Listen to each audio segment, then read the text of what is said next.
అదే RTV app వార్తల్ని క్షణాల్లో చదివే అవకాశం ఉంటుంది. ఒక న్యూస్ పేపర్, ఒక టెలివిజన్ ఛానల్ మీ చేతుల్లో ఎప్పుడూ ఉంటాయి.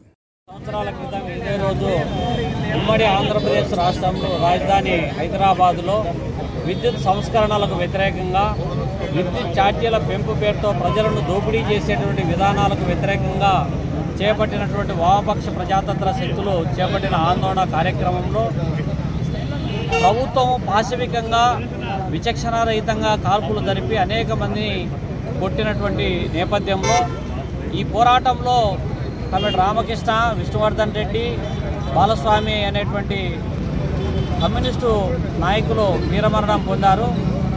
వారి మరణం వృధా కానివ్వబోము. ప్రభుత్వాలు అనుసరించేటువంటి ప్రజా వ్యతిరేక విధానాలు పోరాటాలను కొనసాగిస్తామని, విద్యుత్ ఛార్జీల పెంపును విద్యుత్ సంస్కరణల పేరుతో దోపిడీ చేసేటువంటి విధానానికి వ్యతిరేకంగా పోరాటం చేస్తామని చెప్పి ఈరోజు ప్రతిజ్ఞ చేపట్టడం జరిగింది.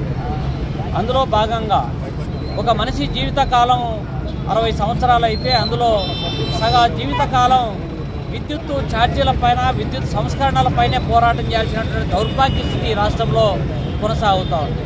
పాలక ప్రభుత్వాలు ఎన్నికల ముందు మాత్రం సంస్కరణలు ప్రజల ప్రయోజనానికి ఉపయోగపడే విధంగా పటిష్టం చేస్తాం అని చెప్పి చెప్తా ఉన్నారు తప్ప ఆచరణలోకి వచ్చేటప్పటికీ ఏ ప్రభుత్వం చూసినా కూడా ఎన్నికల ముందు చెప్పినటువంటి వాగ్దానాల్లో ఒక్కటంటే ఒక్కటి అమలు చేయడం లే. గత ప్రభుత్వం బాదుడే బాదుడు అని చెప్పి అధికారంలోకి వచ్చింది. ఈ ప్రభుత్వం ఏడాది కూటమి ప్రభుత్వంలో మోదుడే మోదుడు అనేటువంటి పద్ధతిలో ఏడా పెడా ఇవాళ ఛార్జీల భారం మోపుతా ఉన్నారు.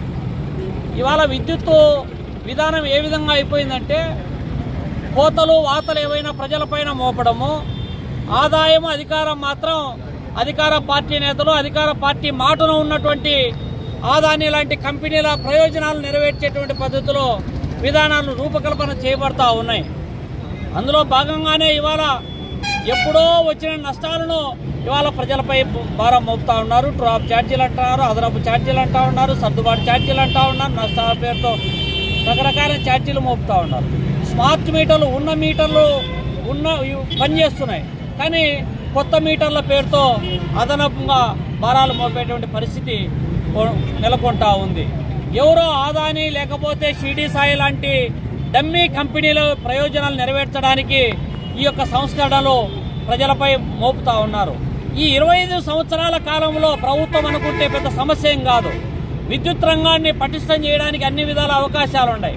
గతంలోనే మేము కోరాం, ఎలక్ట్రిసిటీ బోర్డు ఒకటిగా ఉన్నటువంటి దాన్ని నిలువున 4 భాగాలు డివైడ్ చేసి తద్వారా అనైక్యతను సృష్టించి ఆ సంస్థలను నిరంతరము ప్రైవేట్ కంపెనీలకు కట్టబెట్టి తద్వారా ప్రజలకు ప్రభుత్వానికి మధ్య ఏ విధమైనటువంటి రెస్పాన్సిబిలిటీ లేకుండా ఇవాళ పెట్రోల్ డీజిల్ ధరలు ఏ విధంగా అయితే పెంపుడు తగ్గుడు అనేటువంటిది ఏ విధంగా ఉందో, అంటే ప్రజల పట్ల, ప్రజల సర్వీసు రంగాల పట్ల ప్రభుత్వం పూర్తిగా తప్పుకోవడానికి కావలసినటువంటి కార్యాచరణ చేస్తున్నటువంటి ఒక కుట్ర కావచ్చు, దుర్మార్గపూరిత చర్యలు కావచ్చు.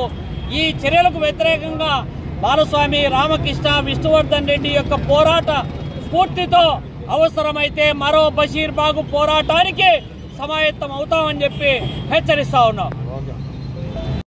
ఈరోజు ఈనాటికి 25 సంవత్సరాల కిందట బషీర్బాగ్లో విద్యుత్ సంస్కరణలకు వ్యతిరేకంగా ఉమ్మడి రాష్ట్రంలో పెద్ద ఎత్తున ఉద్యమం నడిచింది. ఆ ఉద్యమం కారణంగా ఆనాటి టీడీపీ చంద్రబాబు నాయుడు ప్రభుత్వం కూలిపోయింది. ఆ రోజు బషీర్బాగ్ ఉద్యమంలో కమ్యూనిస్టులతో సఖ్యతగా మద్దతు ఇచ్చినటువంటి వైసీపీ, ఈనాటి కాంగ్రెస్ పార్టీ వైఎస్ రాజశేఖర రెడ్డి గారు ఆ తర్వాత ముఖ్యమంత్రి అయినారు. ఆ తర్వాత ఆయన అదే సంస్కరణను అమలు చేశాడు.